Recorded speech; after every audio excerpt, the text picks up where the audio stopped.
Tri Deltas, and welcome to our conversation today. I'm so excited to have Cristina Dominguez here for this conversation. She has served Tri Delta as a past chapter development consultant in various volunteer roles, and most recently as part of some of our work around diversity and inclusion and the Lead Now plan. She is an alumna of our Gamma Phi chapter at Texas A&M Corpus Christi. Professionally, Cristina serves as the Assistant Director of Student Involvement at Texas A&M San Antonio, where she oversees the development and implementation of campus-wide events, activities, and experiences to enhance the growth and education of a diverse student body. No small task there. Prior to that role, she worked in volunteer services at UT San Antonio. She really brings us a wealth of higher ed experience and knowledge, and I'm so glad to have her here to talk with us today about our efforts around diversity and inclusion and equity. Cristina, thanks for being with us. Hi, I'm so excited and happy to be here. Good, good. I want to start where you have been involved kind of at the center of some of our Lead Now work. You are serving on a committee that is helping us select the partner that is going to complete our organization-wide diversity audit. That's such a big thing, organizational diversity audit.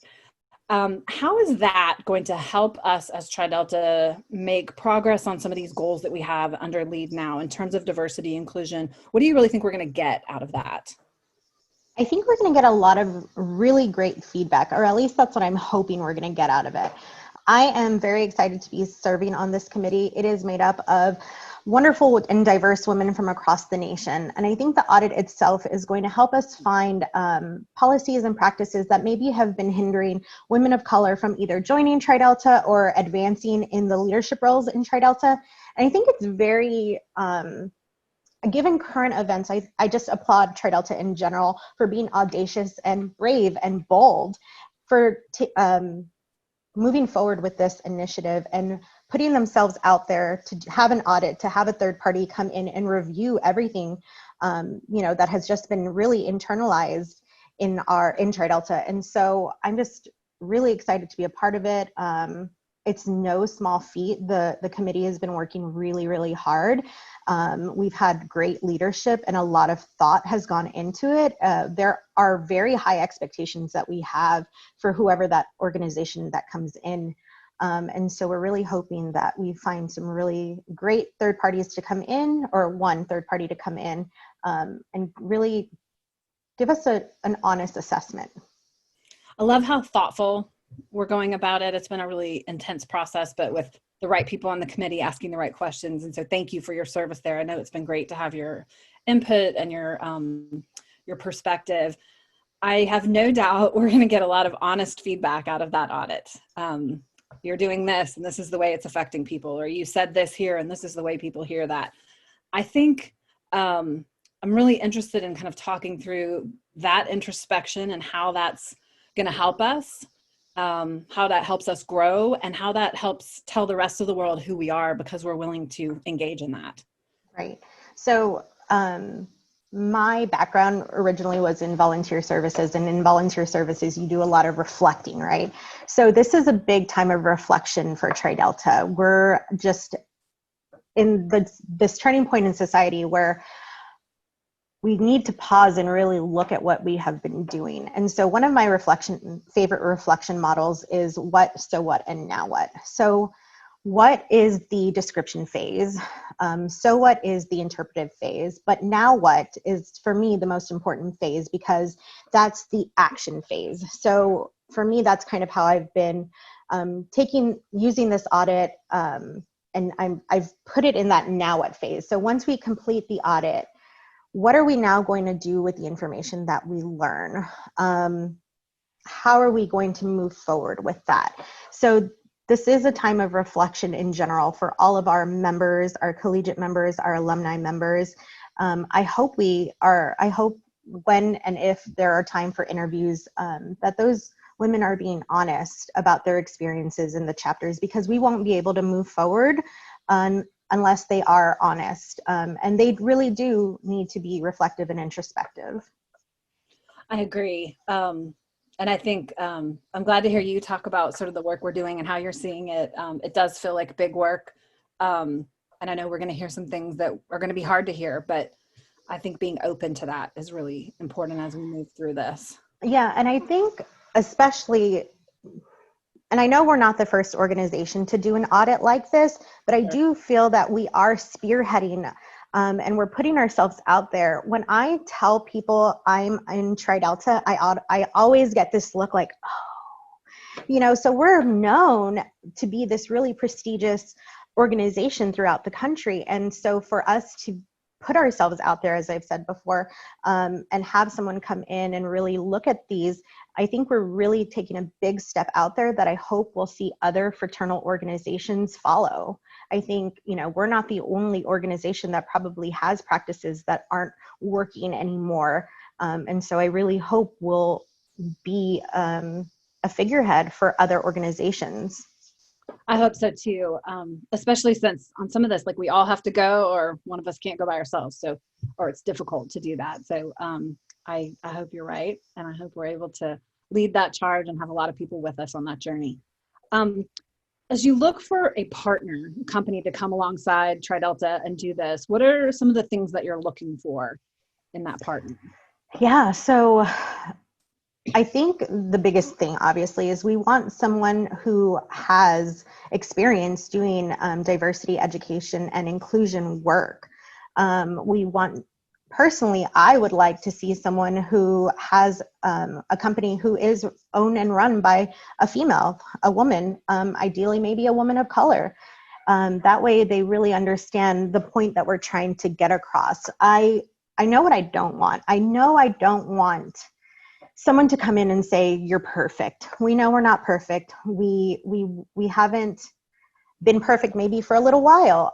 So I don't want somebody to come in and give us gold stars and not really give us any feedback. We know that there was a reason this committee was put together. There's a reason why we're doing LEAD now. And so there is a specific reason for this. And if someone were to come in and say we were perfect, that would just be disheartening because we need to grow as an organization, and that's why LEAD now exists. And so I hope we find an organization that can come in and really do that hard work. Yeah, I agree. And I hope you find it. I hope you're successful soon. We're hoping to have that figured out sometime this week. Yeah. So I want to talk a little bit more about your individual Tri Delta experience now. And you obviously joined Tri Delta at Texas A&M Corpus. One of our more diverse chapters, I would say. Can you talk about your experience, how you decided to enter the Greek system, what was interesting, how you ended up coming into Tri Delta, and then what your experience was while you were there? So you're gonna cut me off if I talk too much, because I can talk about my collegiate experience forever. But I didn't actually join Tri Delta until I was a sophomore, so I didn't get the full 4-year experience that maybe some sisters have. But I went through recruitment because I was involved in a separate program at A&M Corpus Christi called Aloha Days. So it is a freshman camp for incoming students. And so I was a counselor. I was a camp counselor. And so other camp counselors were there, and I met them. We spent a whole summer together, doing the camps and trainings and things like that. And I got to know some of the women that were serving as counselors, but they were also recruitment counselors. So they were disaffiliated. And so they kind of spent that summer kind of talking to me about Greek life in general, going Greek. And so when classes started and recruitment started, they were kind of like, just come to the open house, and I said, oh, okay. So I went to an open house, and I was like, oh, this doesn't sound bad. So I signed up for recruitment that day. And so the week went by, and we are a diverse, A&M Corpus Christi being Southern Texas, it is diverse, but we also don't have a chapter houses. So we had our recruitment in ballrooms. So that was a different experience than I think a lot of our other sisters have. But when I went through recruitment and on bid day, I got Tri Delta, I was super excited. I don't know, I got my first lettered shirt and I was just over the moon. And then it come to find out that those two women that were talking to me, they were Tri Delta. And so it was perfect. It was just perfect. So after that, I was in it, right? Like I was in it from the beginning. I served as our Panhellenic delegate. I was a recruitment party head. I was then Panhellenic president. And then I ended my career at Tri Delta in Corpus Christi as our vice president for membership. So I oversaw our recruitment. So my experience has always been either in Panalytic or in recruitment. And so even to this day, like I have this passion, like Panalytic processes, NPC, or anything with recruitment. It just gets me giddy. I love it. But just like any other student, you know, especially college student, undergraduate, first gen, you know, it's a time of self-discovery, right? So I went through college. I was just dealing with things personally and professionally, trying to figure out what I was going to do, apply to be a field consultant, which is what we called it at the time. Funny story, I found my field consultant application that I had to physically mail in. Like, that's how old school. I feel like we're probably digitized at this time. But yeah, so it wasn't until the end of my senior year, I had already accepted the field consultant position. And I was, you know, kind of coming to terms with some things in my personal life. And I finally, I didn't know the term at the time, but in my, you know, now I identify as a queer Latina. So, you know, those were just some of the things that I was working through at the time that I was an undergrad and a member of my chapter, that I didn't necessarily feel that if I had those discussions with my sisters that they would really understand where I was coming from, because we didn't really talk about sexual identity, you know, at a chapter meeting or, you know, in, you know, our membership development area. So there were some times that it was a bit of a struggle, because I love my chapter, I love my sisters, but there were still some times where there was some isolation. What was your experience after you started to share more publicly your true self with your sisters? Yeah, so October 11th is actually coming out day. So that is on Sunday. So National Coming Out Day is when those in the LGBTQ community celebrate, you know, if they feel safe enough to come out of the closet. And people share their coming out stories. And for me, I feel privileged and lucky. And I recognize that when I did finally share with my close friends and sisters about the relationship I was in that I had hidden for a little while, it was open arms and acceptance. And it kind of made me feel like, why didn't I have those conversations sooner? Because they are my sisters. We've been through a variety of things together, years together. So of course, why would they turn their back on me right then and there? But I know not everybody has that experience. And I've talked to those women who have not had those experiences. And it's very unfortunate. But so I recognize that I was very fortunate in that, even in conversations with my parents, again, coming from a Hispanic, very traditional family, I never really gave them an option to tell me no, or I was kind of like, I brought home my first girlfriend and I said, this is her and that's it. And they accepted me, you know, and I was very lucky. Yeah, it sounds like you were. I know not everybody's had that same experience. I've heard of other people in Tri Delta who have had that experience and are grateful for their sisters and how they reacted when they went through that. But I know that's not 100% across the board how everybody reacts. And I thank you for sharing and being so personal and sharing your story with us. It's interesting that, you know, we're taping this on a Friday and Sunday is coming out day. So the timing is kind of interesting there and poetic in a way that you get to share your story publicly so close to that day. So I want to shift to, you became, as you said, you became a field consultant. Now we call them chapter development consultants. As you traveled around and started to experience different chapters, what did you start to see in terms of the diversity in Tri Delta? I mean, there's just diversity in all of our chapters. They're in different geographic places. They're different sizes, and some have facilities, some don't. But what did you start to see in terms of diversity in our chapters? So as we were speaking earlier off camera, 2008, 2009 was the year that I traveled. And so, you know, that was such a transformative year for me, personally, as I've said, and then professionally, you know, this was my first job right out of college. So I remember, I may not remember the exact quote, but Jason at the time was the chapter services director. And so he was our boss. And I remember he told me kind of to prepare me, which I thank him for, I'm going to be sending you to some chapters that you may not see someone who looks like you in them. Right. And so I was like, oh, okay, yeah, I can handle that. But actually walking into a room of women, beautiful, beautiful women that don't look like you was so nerve-wracking, right? So anytime I faced or walked into a chapter that didn't have little to no diversity, I always felt that I had to prove myself a little more, prove to them that I was a Tri Delta and that I knew how to do my job. So that was a little nerve-wracking, I remember specifically one chapter that I went to.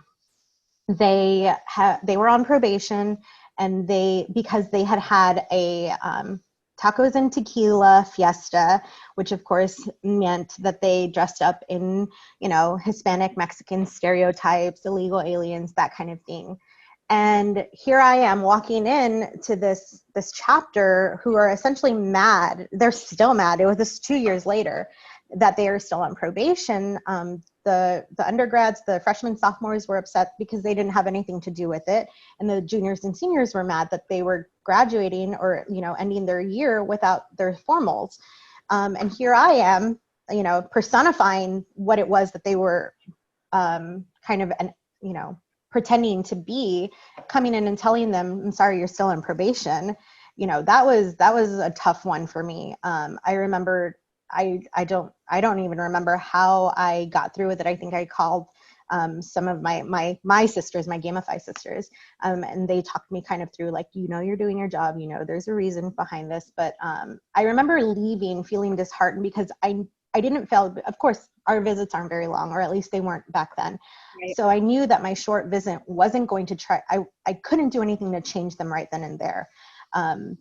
That's something that's going to take a lot of time. That's something that's just systemically within that culture. So I'm happy that we're doing this LEAD initiative now, because it's something that if we had back then, maybe that wouldn't have happened. Maybe we wouldn't have had to put that chapter on probation, because they would have thought twice about hosting an event like that. So yeah, it's interesting to think about the educational opportunity that was for them to understand from a personal perspective someone's, how that might have appeared or affected someone. And but I don't know that, it sounds like I'm not really sure they were open to that lesson at that point. Well, yeah, it was so interesting to have conversations with them, because like I said, they were very upset, and they were more focused on the things that they were missing out. And sure. And I remember just kind of having, or maybe just internally thinking, I can't believe you're upset about this, but you're not even considering the people that you hurt, right, of the marginalized communities, that you are pretending to be. It was disheartening. What's interesting to me, and the next question I want to ask you is about this, is right now, so 11 years later, 2020, so much of the change is being driven at the campus level and from so many of our collegiate members. And I'm wondering what you're seeing. You're still on campus working professionally. What are you seeing in Generation Z that is different or interesting about how they're confronting these kinds of issues? Not just even on my campus. I think if you turn on the TV, you're going to see that Gen Z is out there, and they are making noise. They are done. They are, they've grown up in a fractured nation, and they know that that is their future if they don't start trying to fix it now. So I think just the work that they've been putting in, even right now, 2020, as a crazy year as it has been, I've seen so much compassion and action from Gen Z. Compassion meaning that when the pandemic first started, I heard so much about, our younger Gen Zs going out there, making sure that their elderly communities were being taken care of. And then action, being out there, rallying, pushing forward, and making sure that their voices are heard, because they are the future. And again, they are going to inherit this fractured nation, as I said before. And they they don't want that.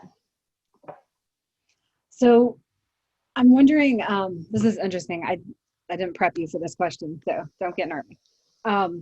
One of the things that we've been watching is a lot of unrest, on the campus level. And there's been a lot of discussion around abolish Greek life, and we should just get rid of it because it can't be reformed and it can't be fixed. I'm wondering from your perspective, you just talked about the power that this generation has. And we've been talking to our chapters about the power they have to select their own members, to make their policies, to get rid of legacy policies. That's not a national policy anymore. They make that at the chapter level. And just really trying to empower them to feel like they can go to Panhellenic and say, we don't want to do recruitment this way anymore. We want change.